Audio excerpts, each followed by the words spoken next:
हैं हल्ला बोल टीवी। मैं हूं सुरभि। अब सरकार ने ऐसे अफसरों को ढूंढना शुरू कर दिया है जो रिटायर हो चुके हैं लेकिन वो भ्रष्टाचारी थे। उनके भ्रष्टाचार के मामले सामने आ रहे हैं। ऐसे में कई रिटायर अफसर जेल जा सकते हैं। आइए पूरा मामला हल्ला बोल के संपादक दीपक शर्मा से जानेंगे। देखिए, रिटायरमेंट के बाद अगर सरकार ने भ्रष्टाचारी अफसरों को ढूंढना शुरू किया है कि कहाँ भी देखिए, जो जनसंवाद लगा था उसमें डिप्टी सीएम विजय सिन्हा ने कहा भी कि हम रिटायरमेंट के बाद ये मत सोचिए कि अब तो रिटायर हो गए, अब तो हमारे भ्रष्टाचार के मामले नहीं खोलेंगे, हम शमशान तक पीछा नहीं छोड़ेंगे, शमशान तक आपके पीछे पीछे चलेंगे। तो सरकार सचमुच शमशान तक तो नहीं लेकिन रिटायरमेंट के बाद ऐसे अफसरों को ढूंढने में लग गई है जिन्होंने भ्रष्टाचार किया है और अब ऐसे अफसरों को जेल भेजने की तैयारी है जी। उनको जो पेंशन और उनकी जो दूसरी सुविधाएं हैं उसको खत्म करने की तैयारी है। तो हम आपको बताते हैं कि 2 अफसर जिन पर नौकरी के दौरान भ्रष्टाचार के आरोप लगे थे और आरोप प्रमाणित भी हुए थे, उनके मामले में सरकार ने कितना कड़ा रुख अख्तियार किया। आप कहेंगे कि सेवा में रहते हुए क्यों नहीं किया, तो कम से कम अब तो कर रही है सरकार। यहाँ तो करोड़ों डकार जाते थे अधिकारी अफसर और कुछ नहीं होता था, उनको भय भी नहीं, उनको लगता था कि रिटायर कर जाएंगे, खत्म हो गई बात। तो इससे भ्रष्ट अफसरों में भय का माहौल होगा कि रिटायरमेंट के बाद भी सरकार पीछा छोड़ने वाली नहीं है। तो अब रिटायरमेंट के बाद जिन 2 अफसरों पर नौकरी के दौरान जो भ्रष्टाचार का आरोप लगा था और कार्रवाई हुई थी उनके हम आपको नाम बता रहे हैं। और ऐसे कई अफसर हैं जो लाइन में हैं जिनको जेल भेजा जा सकता है, जिनको रिटायरमेंट के बाद जो सुविधाएं मिल रही है, पेंशन और दूसरी जो सुविधाएं मिल रही है उससे वंचित किया जा सकता है। बुढ़ापे में जेल जाने से बुरा तो कुछ नहीं हो सकता। तो अगर इतने पैसे कमाए और अब जेल जाने की नौबत आ रही है तो क्या फायदा पैसा ऐसा कमा कर। तो हम आपको बता रहे हैं 2 अधिकारी हैं बिहार प्रशासनिक सेवा के, किशोर कुमार और वीरेंद्र कुमार। किशोर कुमार पर पश्चिमी चंपारण के डीटीओ रहते हुए उन पर आरोप लगा था कि वे अपने निजी आदमी बहाल करते हैं और पैसे की वसूली करते हैं। और जब इसकी जांच कराई गई तो आरोप प्रमाणित भी हो गया कि ये जो डीटीओ साहब थे पश्चिमी चंपारण के किशोर कुमार 2022-23 में इन पर आरोप लगा था कि अपना निजी आदमी रखते हैं और उससे पैसे की वसूली कराते हैं। तो आरोप जब इन पर जांच हुई, आरोप प्रमाणित हुआ, उसके बाद इनको मुख्यालय बुला लिया गया। 2 साल तक जांच चली और 2025-20 जून को इनके खिलाफ विभागीय चार्जशीट फाइल की गई। जब विभागीय चार्जशीट फाइल की गई इस बीच वे रिटायर हो गए। अब जब रिटायर हो गए हैं तो इनको लग रहा होगा कि अब मेरा क्या होगा, अब तो हम रिटायर हो गए। लेकिन सरकार ये जो छोड़ने वाली नहीं है। सरकार ने अब सामान्य प्रशासन विभाग ने अब उनके खिलाफ कार्रवाई के आदेश दिए हैं। और दूसरे जो अधिकारी उनका नाम है वीरेंद्र कुमार। ये सुपौल में बीडीओ थे, ब्लॉक डेवलपमेंट ऑफिसर थे, प्रखंड विकास पदाधिकारी थे।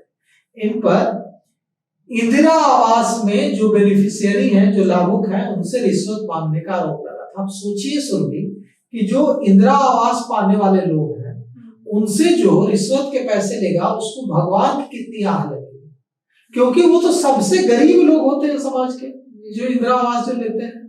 तो आरोप लगा था कि बीडीओ रहते हुए वीरेंद्र कुमार ने जो इंदिरा आवास के बेनिफिशियरी हैं, लाभुक हैं, जो लोग इंदिरा आवास ले रहे थे उनसे हजारों रुपए घूस लिए। एक इंदिरा आवास देने के बदले बिना घूस लिए कोई इंदिरा आवास निर्गत नहीं किया, इंदिरा आवास किसी को नहीं दिया। और इन गरीबों से पैसे लेने का आरोप इन पर लगा था। अब इन पर कार्रवाई का आदेश, ये भी रिटायर हो गए हैं और अब इन पर कार्रवाई का आदेश दिया गया है। तो इसी तरह से प्रशासनिक सेवा के अधिकारी हैं अजय कुमार सिंह, ये भागलपुर के एडीएम रहे हैं और अब रिटायर हो गए हैं। इन पर भी भ्रष्टाचार के आरोप लगे और अब ये रिटायरमेंट के बाद इनको भी लग रहा होगा एडीएम साहब को कि अब क्या, लेकिन अब इन पर भी कार्रवाई के आदेश दिए गए। तो बिहार प्रशासनिक सेवा के अधिकारी जो अजय कुमार थे, जो भागलपुर में एडीएम थे, वो 2024 में रिटायर हो गए। कहलगांव में चौधरी टोला के सुनील कुमार प्रसाद ने दाखिल खारिज में इन पर भ्रष्टाचार का आरोप लगाया था। इस मामले में कहलगांव के डीसी, ये जो इन्होंने क्या किया था कि कहलगांव के डीसीएलआर के आदेश को पलटते हुए गलत जो व्यक्ति था उसको जमीन की बैरिकेडिंग करने का आदेश दे दिया था। इसके बाद इस मामले की जांच के आदेश दिए गए थे, जांच कराई गई थी और 2025 में 9 सितंबर को एडीएम अजय सिंह से, जो एडीएम से रिटायर हैं अजय सिंह, इनके खिलाफ आरोप पत्र गठित करने का, चार्जशीट फ्रेम करने का आदेश दिया गया। लेकिन 2 जनवरी को अजय कुमार सिंह के खिलाफ डिपार्टमेंटल प्रोसीडिंग शुरू हुई, बाद में वे तब तक रिटायर हो गए।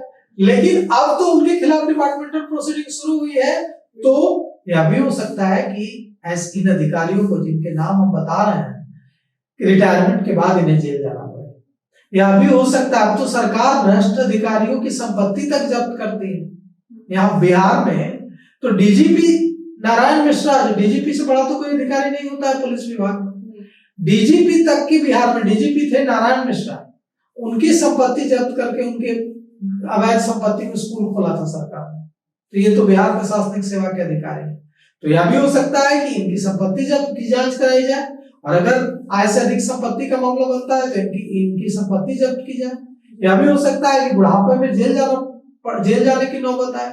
तो यह जो सरकार ने जो कदम उठाया है कि रिटायरमेंट के बाद कोई अधिकारी ये ना समझे कि अब मेरा क्या होगा, जो सेवा में अधिकारी हैं उनको यह भय रहे कि रिटायरमेंट के, अगर अभी हम गलत करेंगे तो रिटायरमेंट के बाद भी मैं फंस सकता हूँ, तो इससे भ्रष्टाचार कम होगा। अब वीरेंद्र कुमार जब सुपौल के मरौना प्रखंड के वीडियो थे, तो वहां बेलही पंचायत के हजारों लोगों ने प्रखंड हेडक्वार्टर, ब्लॉक हेडक्वार्टर, प्रखंड मुख्यालय को घेर लिया और आरोप लगाया था कि वीरेंद्र कुमार ने जिसको भी इंदिरा आवास दिया है सबसे 5-5 हजार रुपए लिए, और इसके एविडेंस भी दिए गए। इसके बाद 1 नवंबर 2023 को वीरेंद्र कुमार के खिलाफ विभागीय जो कार्रवाई है वो शुरू हुई।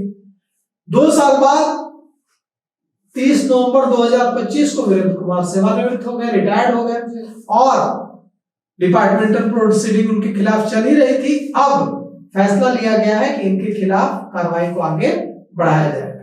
तो आप ये कहेंगे कि ऐसा क्यों नहीं हो सकता है कि इतनी लंबी जांच न चले और सेवा में रहते हुए ही उन पर कार्रवाई हो, क्योंकि वे रिटायर हो जाएंगे, उसके बाद सरकार कार्रवाई शुरू करेगी। ये तो कहीं से सही नहीं है। तो यह अच्छा तो यही होता कि उनके सेवा में रहते हुए ही कार्रवाई होती। अब देखिए, कम से कम सरकार ने इतना तो किया कि रिटायरमेंट के बाद भी जो भ्रष्टाचार के आरोप लगे अधिकारी जो है, काले कारनामे वाले अधिकारी हैं, उनको खोज खबर उनकी लेनी शुरू की कि कौन कहाँ है, क्या कर रहा है।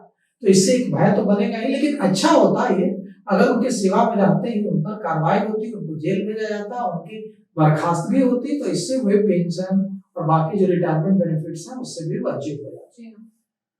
तो आप जैसा कि पूरा मामला जान चुके हैं कि ये मामला घूसखोरों और भ्रष्टाचारों के है, जिसको लेके बिहार सरकार अब एक्टिव हो चुकी है। इस पे आपकी क्या राय है, हमें कमेंट करके जरूर बताएं। तमाम खबरों के साथ बने रहे हल्ला बोल टीवी के साथ। धन्यवाद।